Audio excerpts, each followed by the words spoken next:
Amazing, beautiful humans. Welcome to our 5th episode of the Embodied podcast. Today we have with us our friend Helen Millar. So Helen has been part of a number of our forums and has led beautiful cacao ceremonies for everybody who was there. And so Helen is a ceremonialist, also really interesting, has a background in the corporate world, and then has very much been on her spiritual journey with using cacao and all sorts of like beautiful shamanic practices that we think we'll tap more into today. So Helen, welcome. Such a pleasure to have you here. Thanks so much. It's an absolute pleasure to be here. Really lovely. Really good to be back. I love your community, so thank you. Pleasure is all mine. We always start with like asking, what is it that really moves you at your core? So what is the work that you feel called to bring to the world in this lifetime? Great question. It's seeing people, helping people realize how fucking amazing they are, because essentially we live in a society, like contemporary society is designed for many reasons to make people feel less than, essentially from birth. And there's been a whole, most of us were not raised consciously. And so we were raised by people living out essentially their trauma. No matter how great the anticipation was of raising children, often there's a lot of unconscious behavior that's happened as we've been raised. And then we live in this consumerist world, which relies on people feeling that they need to buy things to be better than they are. And what I'm passionate about is stripping all those programs away until people realize how amazing they are and operate and live from that place. Because when we're in that space, that's not about ego, that's about the beauty and humanity and the spark of unique brilliance that we each carry. And actually it removes competition, unhealthy competition, and it removes all this like gunk that gets in the way when we're coming through our wounding rather than our brilliance. And so it's a lot to do with shadow work. So getting people to really look at the bits of themselves that they judge, dislike, hide, embrace it, because that's the only way to move through it, and then live their unique purpose through love, essentially.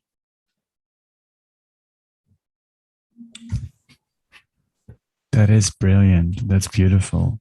And I would love to hear the story about how you got in touch with cacao for the first time, and how did and in what way did it move you to do what you do now? So cacao is one of the tools I use. It's very beautiful medicine.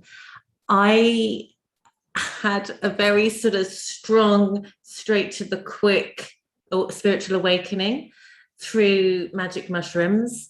And that very quickly took me into other plant medicines. And I spent a long time working very deeply with ayahuasca, and then other plants like San Pedro and San Peyote. And I kept on people. And then it was a while till I heard about cacao. And I thought, what's chocolate going to do? Like, I'm used to like all bells and whistles, like experiences. And those of you who've drunk the ayahuasca, for example, will know what sort of deep work that can be. So I was really judgmental about cacao. I didn't understand it. And I took it by accident. I was at a 5-day festival and the cacao ceremony was part of the process. And I drank this cacao, and I remember how bitter it was. Because this was a purist who didn't believe to put anything in. And I realized a few hours later, I told loads of people I loved them, how beautiful they were. And I thought, oh, there's something happening here. And then it was the second time I drank, which was at a friend who's an amazing sound healer. He was a cacao carrier and a sound healer. And I went to his sound healing and had 2 cups of cacao because some people hadn't turned up. So I had the double dose. And as I was lying there in this sound healing, I had the most extraordinary experience. And the medicine told me to work with it as a, and I had spent years working with other plants, as I said, and lots of people had said, oh, you drink so much, you should train. And I knew that wasn't my path. But cacao sort of called me forward. And then I spent a long time making sure that wasn't coming from my ego, and it wasn't about wanting to be behind an altar and doing all my training. And it took a couple of years till I started holding the ceremonies. And then I did, and they grew exponentially with very little sort of effort from me. It was like the universe was just like, yes, here you go. Here are the people, and so it grew and expanded. And then lots of things kept on happening to make sure that I kept doing the ceremonies, and they have been wonderful. And they've now, that's led into me setting up my community and my weekly groups, and I do one-to-one, and I design ceremonies especially for people for special occasions, which I love doing, whether that be working through trauma or, celebrating a wedding or something like that. So I met cacao with some resistance, but it welcomed me with big warm arms and allowed me to have my little temper tantrums and I got it. I got what a powerful medicine it is. Yes. Yeah, it's really exciting because I remember the one ceremony that we did together with like head to heart, this like 6-week journey that you did. And I'm really curious because I feel for me that was definitely a beautiful transformation. And so I'm curious to hear more, like, how does cacao facilitate this heart opening, or this sort of like energy sort of transformation from maybe more sort of like ego mind centric to more sort of like heart embodied being ways of acting with the world? So it works in different levels. It works on us physically. So it has these amazing properties that you can't find in other forms of food. So things we really need. It has amazing amounts of magnesium in it and arginine, but it also allows the neurotransmitters and the neuromodulators that make us feel great. So serotonin, dopamine, arginine, the bliss chemical, like the things that you might naturally get your body would release on a big run. And why people eat chocolate all over the world is because what lasts for a few moments in a chocolate bar lasts for hours and up to 72 hours, depending on your diet after a ceremonial dose, to exist through your body for much, much longer without them getting broken down. It stops the things that normally break those chemical experiences in the body, and it elongates them. And so what this allows us to do physically is feel safe to open up more here. And what it's doing energetically is going into your heart space, which is really, I believe this, I mean, we live in a universe based on love, and the heart chakra is the love portal. So it's bringing us down to the truth of the connection to who we are on our deepest level. And that's the point where we can connect to everybody else, because it is the heart that we have in common. And so on an energetic level, it will allow you to feel the beauty of pure love, which is what this universe is made out of, really. But it will also show you what is holding you back. So it can bring up, we hold grief in our lungs, which are around our heart space, but it will bring up blocks as well. So you can go from laughing to crying quite quickly with a deep cacao ceremony, because it bypasses the story. It's not interested really in working with your mind, and it's interested in just pulling away, like layers of a rose, like just pulling away very gently what's here, what's blocking you, what's limiting, and as an energy, rather than getting into like deep messages. You can get messages, but that's not its main sort of way of working with us. Maybe just on a diet piece, what is the diet that one should have around cacao ceremonies to really feel these benefits elongated? So things that keep your system clean. So it's a diuretic, so you want to, and it helps you detox, so you want to have a lot of water going through. You want to be really hydrated before you drink. As soon as you've drunk the cacao, I wouldn't drink for maybe 20-30 minutes, because you don't want to flush it through the system too quickly. But then after a ceremony or after a big dose, you want to be drinking a lot of water, because it's going to be releasing all these toxins. And if they get stuck in the body because you're dehydrated, that's when you can get headaches. And that's the same with any kind of contraindication. If you're on heavy medicines, especially antidepressants, anything is a MOAI inhibitor, you're going to want to have a smaller dose, because you could get a migraine. So you say water is the answer, basically. Any bad side effects of cacao generally turn up as a headache. Water is the cure. So really hydrated. And then root vegetables are great, because you can feel a bit giddy sometimes afterwards. So keeping something grounded. And I would avoid any animal products. So I avoid ghee or butter, and avoid things that are deep fried, avoid anything processed, and just really stick with food as plant-based as possible for 72 hours. And you definitely don't want any dairy prior to drinking cacao, because that is what really inhibits the medicine from being able to move through the body in its most beautiful state. Caffeine can also be a sticking point, not so much days afterwards, but on the day of. I would definitely avoid having, I mean, if you are a coffee fiend, you might have a small morning coffee, but I wouldn't have any caffeine maybe at least 4 or 5 hours prior, and generally try not to have any on the day of drinking cacao, because it has arginine in it.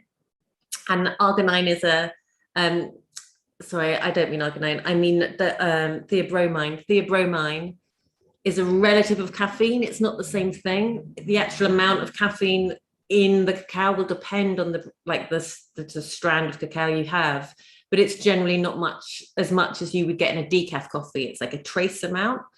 But the theobromine can be experienced similarly to caffeine, because it gives you a lot of focus, but it gives you that focus without maybe the jittering or the crashing or the paranoia that coffee can give you. But if you've already got a caffeinated system and then you have that theobromine, it can make you feel a bit overcharged. And some people, not for everybody, but some people are more sensitive, and there isn't really, you never know, like no one ever knows how sensitive they are to cacao, because it will change every time you drink, because it has its own consciousness. So it's different. It doesn't depend on like your body weight or your gender or anything like that. It's to do with your emotional, energetic makeup about how sensitive you are to it.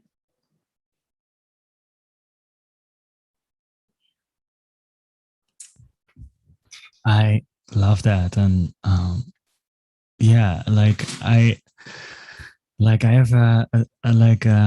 I went from coffee, I drank a lot of coffee, and I used cacao to stop my coffee addiction, because every time I stopped drinking coffee, I got a big headache, like a crazy headache. And to use cacao, gradually changed to cacao, but cacao didn't feel addictive to me, so I could also very slowly go down. Now, I know people that drink this every day, like but pure cacao, and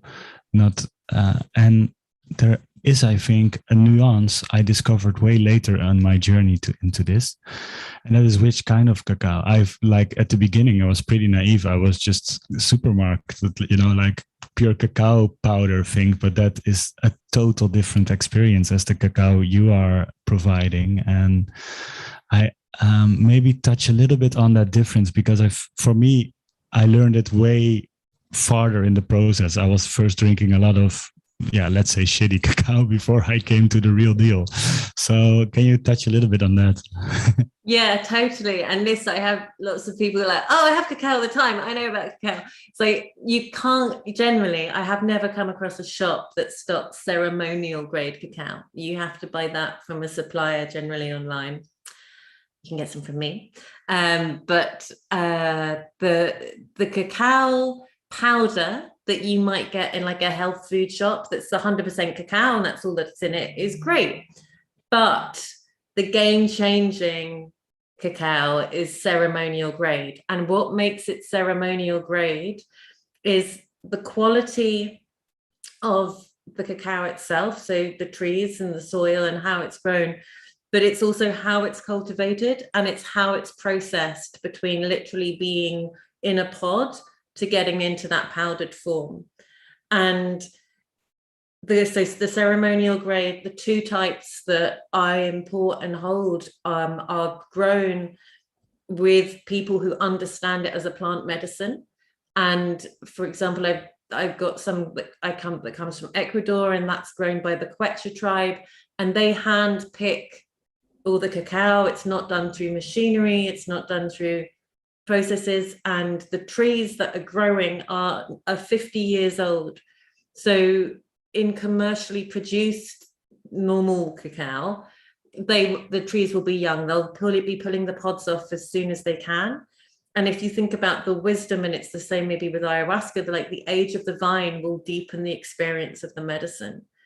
And so it's the same with the cacao. And it's also, it's like a 3-day process of fermenting the beans and with like different layers of leaves. And it's also to do with what's going on in the soil and what's the stand of the tree. And the cacao I have from Ecuador, like the roots of those trees, it's not just a cacao plot, they are growing amongst other plant medicines. So their roots are entwining underground. So it's pulling in all this other wisdom and knowledge as well that is going into, because we're working with energy essentially, so it's going, that energy from the other plants is also going into the cacao beans, and that is understood by the people who are picking it and growing it and preparing it.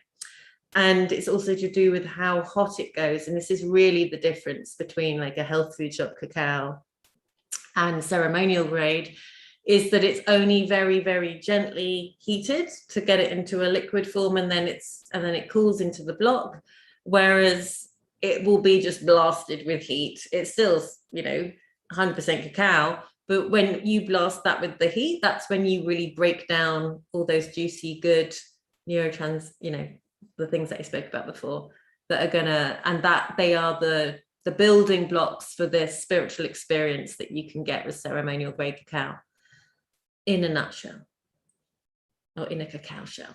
Yeah. Oh wow. So you go. Yeah, it was interesting because basically what you just touched on there is like the building blocks for the spiritual experience. And I think this is becoming quite interesting in terms of maybe even looking at consciousness in a way.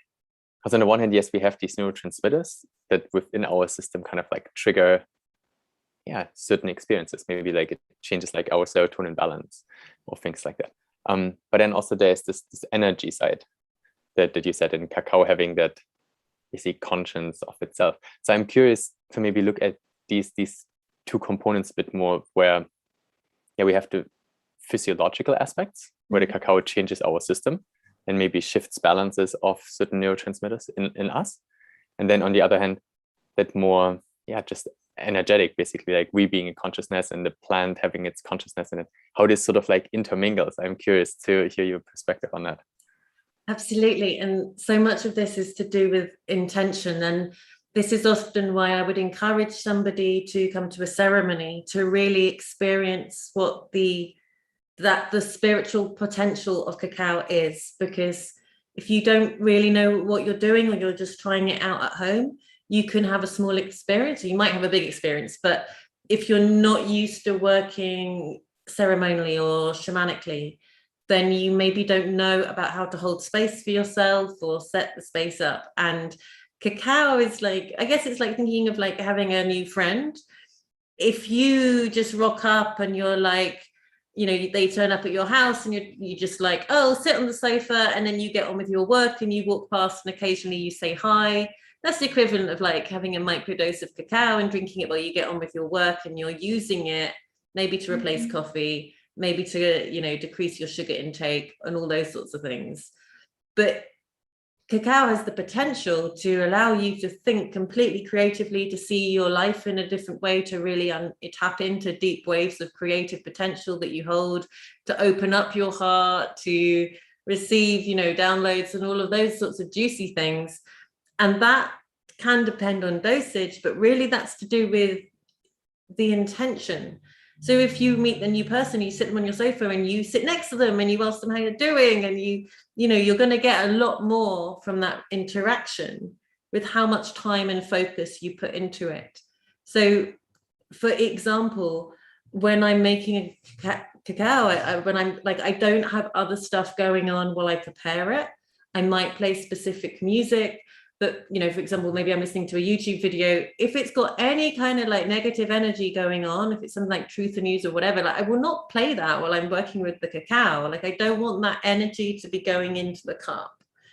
I store my cacao in glass with crystals around it. Like it's all of these things inform how deeply the cacao can work with you by how much attention and care you bring to your relationship with it.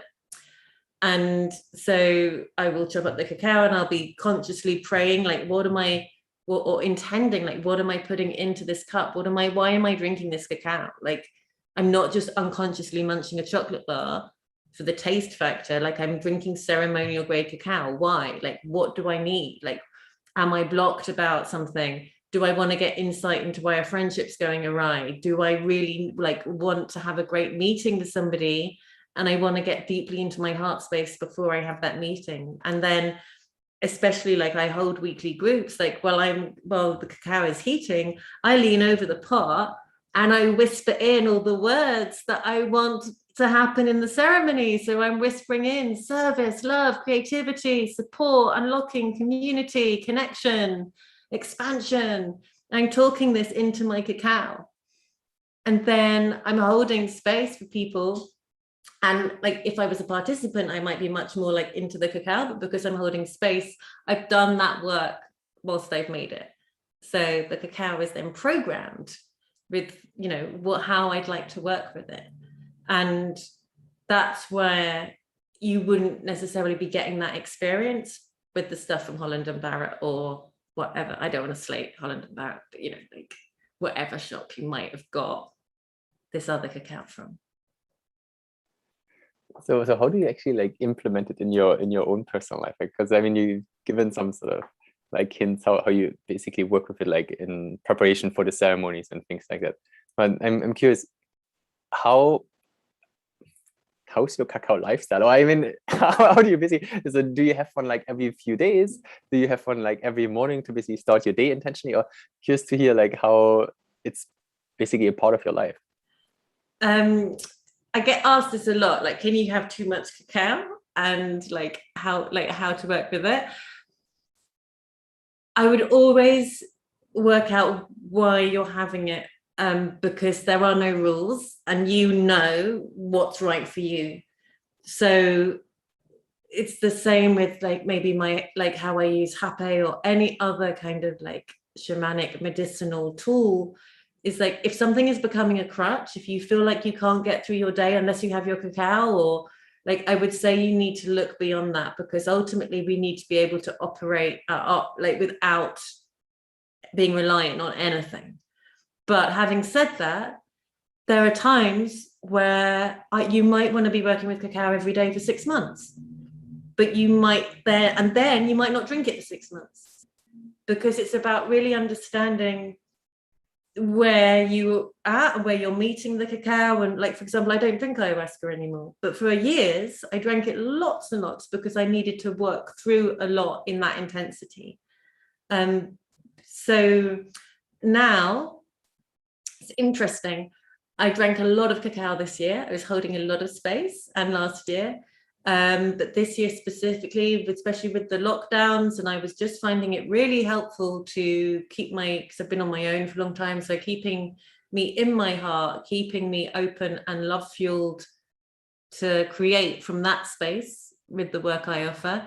So I was drinking a lot, but then I've just recovered from an illness, and when I was ill I didn't drink it at all, and now I'm feeling to only drink once a week. So it's sort of, I feel like I've had a reset. But I'm always really conscious about, why am I going to it? Is there becoming like a needy thing there?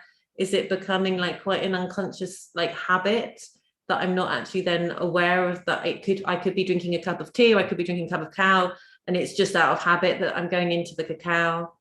It's like just being really aware about what you're doing with it and why, I guess.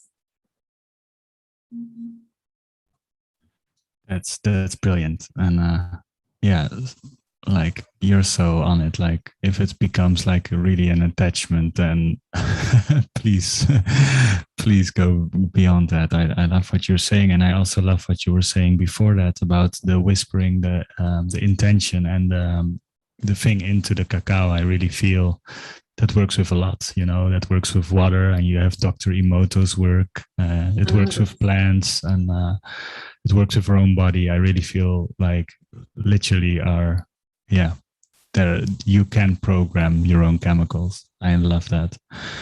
I have one question that is a little bit personal, but I was happy enough to be in your cacao ceremonies that you did with Toby. I loved it. It was my first cacao ceremony. And one thing that I saw you was very amazed by was how you opened the session. I felt so much flow that it almost felt like a channel, like something that came from higher consciousness running through you. I'm really curious if that really was the case, and maybe make it a little bit more general. When you're doing this work, are you really feeling guided by source, spirit, the universe, the cacao gods, whatever you want to call it? Yeah, totally.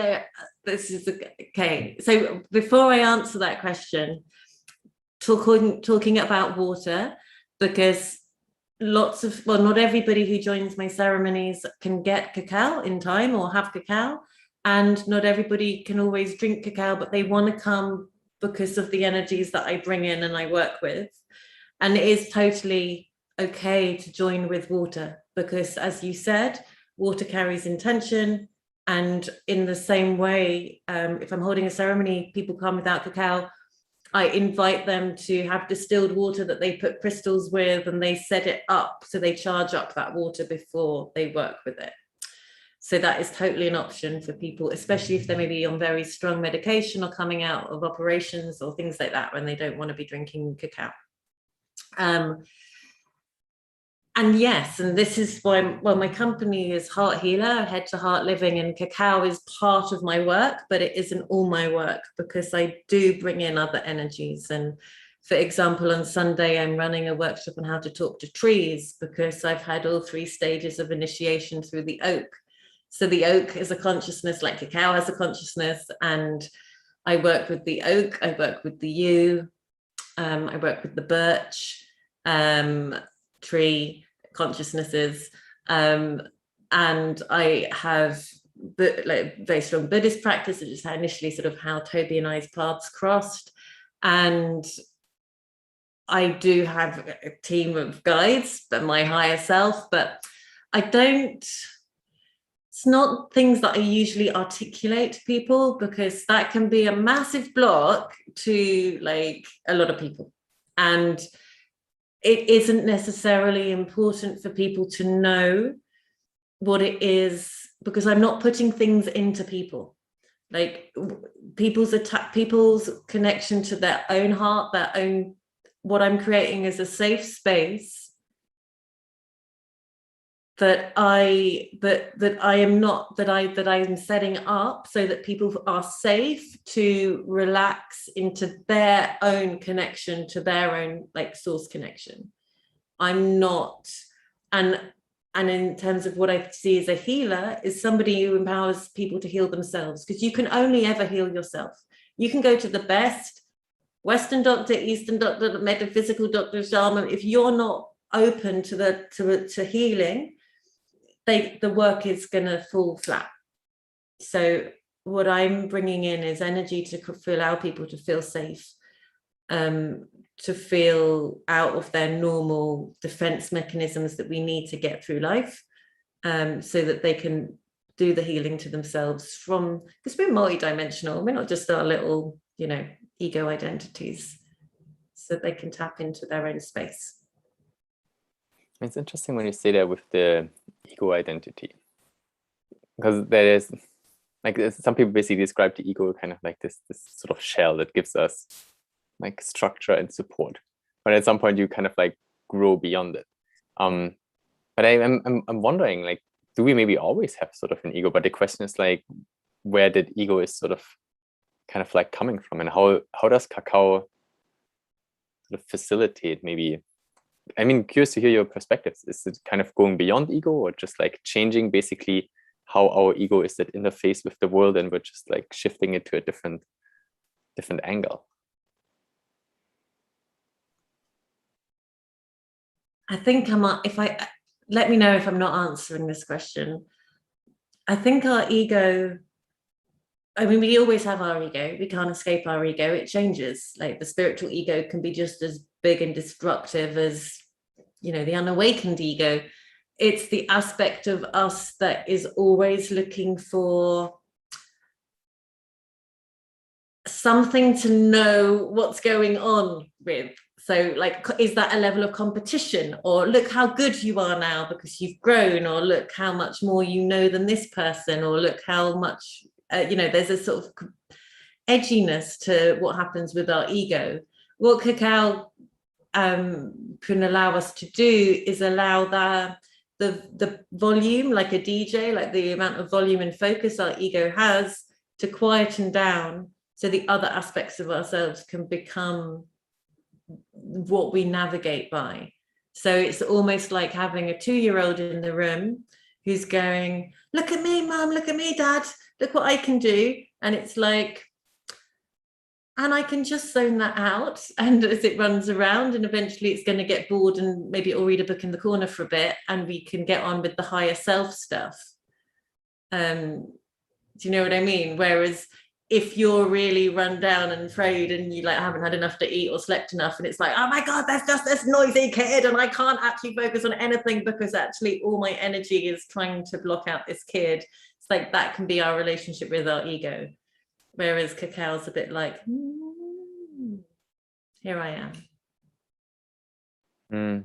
Yeah, I like it. It definitely resonates. I mean, especially also the sort of like whole serotonin component within Cacao, I think is something that, I become like increasingly interested in. As I feel various like plant medicines, they work sort of like on the serotonin system. And I feel there's more research for me to be done to see like what happens, because for example, like with MDMA and things like that, where you suddenly get all these like reserves of serotonin released, and then you feel like, wow, oneness and love and all these things. It's like, wow, if basically Cacao has like small quantities and it just like elevates the serotonin level a little bit, I could totally see like, that makes us definitely feel more connected. And what you said in the beginning, where you walked around saying, telling people like how beautiful they were and how you love them, it's like, it's so cool. I really love that component. And without the crash, which is what I think is important. Whereas something like MDMA, because it is an artificial process that the body's then going through, you then have the dip and the unhelpful kind of paranoia and things that can creep in the same way with caffeine. Like that can give us into this like, this charge in the body that actually takes us out of focus, or then we form addictions with caffeine. Whereas what I find with working with the natural plants is that those dips aren't there, because actually it's putting us much more in alignment of how we are naturally. Because human beings, like our happiness level is not like we're at meh is default and then we get happy. It's like we can live happiness as the default, and everything that is other is an unnatural mental state. Whereas we've got to a place where contemporary psychology looks as meh, as normal, and then happiness is an elevated state, where actually if we were living in a world that supports humanism as at its core and treated all life as sacred, we weren't being bombarded with, you know, chemicals and noises and sounds and experiences that deplete the human experience constantly, then we would be not constantly like not seeking to chase such an extraordinary artificial high. That makes sense. That definitely resonates. Happiness as a default. I like that. Yeah. And you spoke a lot about the chargedness that caffeine brings into the system. Can you speak to that a little bit more? Like what actually happens in the body when we get caffeine and why it makes? Because I feel in ways like our society, it almost like runs on caffeine, or at least like part of our society is really just like so caffeine driven. It's like some of these marketing agencies, like so many cups of coffee drank, like on their website. It's like, wow, you know, it's almost like the status symbol. And I'm curious to see what your perspective is there. Well, that was a conscious choice to bring that in to society by the powers that were, let's call them that, the unhelpful forces that wield a lot of control in this world. If you think, and Friends, do you remember the TV series Friends? Like, and that was set in a coffee shop. Like, and I remember as a teenager, suddenly there was a Costa coffee and people went and sat in there. And I never drank coffee. I didn't start drinking coffee till I was in my late 20s. Like, it was, coffee was not a thing. We didn't have coffee culture. Coffee culture was a deliberately marketed and orchestrated thing to bring in, because when we are basically charged, it's really feeding the alpha productivity drive, do more with less, you know, sleeping's cheating.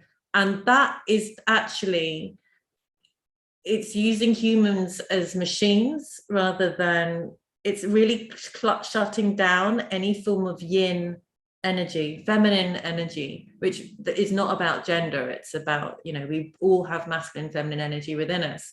And coffee is a way of overuse of caffeine, is overriding that yin energy within us. And it's within the yin energy that we are open to connect to the universe. It's where we have that space for the void, create the void for creativity to flourish, for genius to emerge. But when we are deeply caffeinated, we are in like doing mode, which is really helpful if you're a CEO and you just want to get like productivity up. But if you want to be the CEO and you want to design and be an entrepreneur or whatever it might be, or creative, then you want to be able to step out of that kind of drive place, because that's not where you create the space for a relationship to flow, if you know what I mean. Whether that is a relationship with the universe or a relationship with your higher self or colleagues or whatever it might be. So I think the kind of caffeine culture was deliberately to push us out of our godlike existence. I completely agree with that. I experienced it as well, you know, and the more and more I become aware also of my own brain states and of my fight or flight and, you know, of my nervous system, the more I become aware. And sometimes I still drink coffee. I really feel like, whoa, like first I didn't feel it, but now I really feel my head goes in beta and only wants to problem solve. And my body becomes so tense. And, you know, it's so hard for me to access those states that I'm very easily creating and very easily like designing things. Like it's almost impossible because it immediately goes back to that beta. Wow, thank you so much for sharing all of that. Before we ask the last question, please tell people where they can find you. Hearthealer.co.uk is my website, and you can get me on Instagram as Helen Heart Healer, Facebook as the Heart Healer, Telegram Helen Heart Healer, and I have a YouTube channel. I go live every Tuesday, and that's my name, Helen Millar, with an AR, Millar. So those are the places you can find me. I have a free mailing list every week and a weekly community called Midweek Medicine. And we meet every Wednesday. It's a different theme each week, but there's always tarot for the week, astrology for the week, energy update for the week. There's always a guided meditation. There's a community share, and there's insights on whatever the theme is. So people can drop into those or join the membership program. That's amazing. And we will also, for people that watch this in the recording, we will share this in the show notes underneath or above this post. Now, our last question, Helen, is about embodiment. And it's really like, if people not want to understand conceptually what we're talking about, but really embody and feel what we have been talking about here, what can they do to experience this on an embodied level? On an embodied level, you can how buy can they some embody cacao and your drink it. Okay. Done. Yeah, how can they embody your work and what you really talk about? There are different ways work for different people, but to really understand what's going on here is to learn what to feel, where you feel happiness, and do more of that. And all the things that tell you, but I've got to go to the post office, or the wheels of my life will fall off if I spend more time wandering around in nature, or actually I love doodling and listening to podcasts. And so just do what brings you natural enjoyment, because the more you do that, the more you will feel at home in yourself.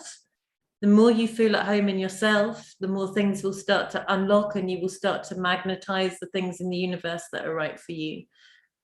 I could go further with other practices, because for some people there's going to be journaling, for some people there's going to be naked dancing every morning, for some people there's going to be chanting Nam Myoho Renge Kyo, for some people, it's going to be wild sea swimming, but all of which I do. But what is a sort of default is to keep doing the thing that lights your heart up, without judging it or trying to monetize it or trying to make it into a career. Just do it and see what happens.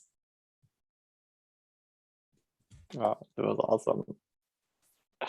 Thank you so much, Helen. This was absolutely beautiful to share this episode. Thank you. I've had a great time. So thank you so much. Nice. Okay, we'll stop the live stream now.